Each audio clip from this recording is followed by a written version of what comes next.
Hello, my name is Jeff Christina. I'm the creator of Brawler Boards. Brawler Boards is a two-player game that runs for about 10 to 30 minutes. The entire game fits in a 3-ring binder that includes a rule book along with 9 dice, 2 decks of 18 cards, as well as 6 brawler boards. With the character illustration on the front and the back is the character's bio.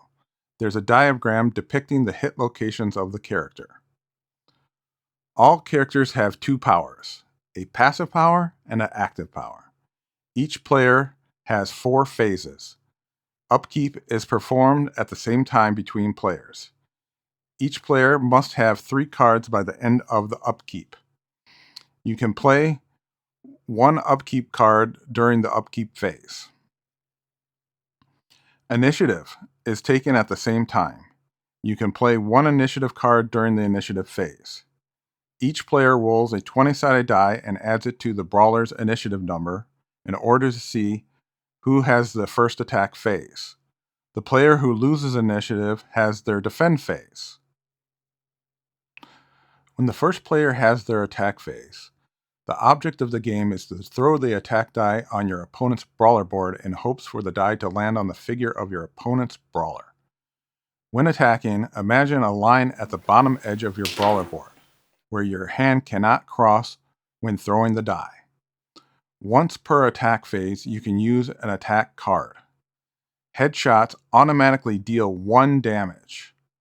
Anything outside the character's body can be flare or out of bounds.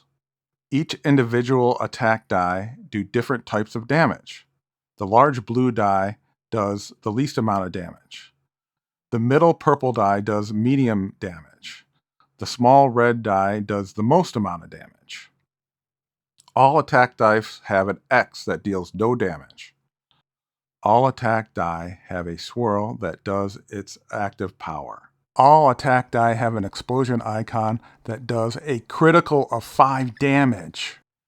After the first player completes their attack phase, the first player continues with their defend phase.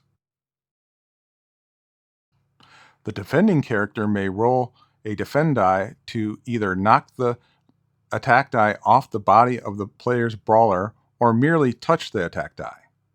When the dice at least touch, the defend die may have a number of shield icons showing. The shield icons subtract from the skull icons. Each skull that gets past the defender is damage dealt to the defender's health. When defending, imagine a line at the top edge of your brawler board. Your hand cannot cross over. Once per defend phase, you can use a defend card. The defender's die are the opposite of the attack die. The large orange die blocks the least amount of damage. The middle yellow die blocks a medium amount of damage. The small green die blocks the most amount of damage. All defend die have an X it can land on and cannot block any damage alone even if it touches the opponent's die, without the help of a playing card. After the second player completes their defend phase, the second player continues with their attack phase. Then you start the process over by going back to upkeep. And that's pretty much it. It's a simple game to learn, but a hard game to master. Thank you for watching, and please like and subscribe. And if you'd like to see actual play, click this next video.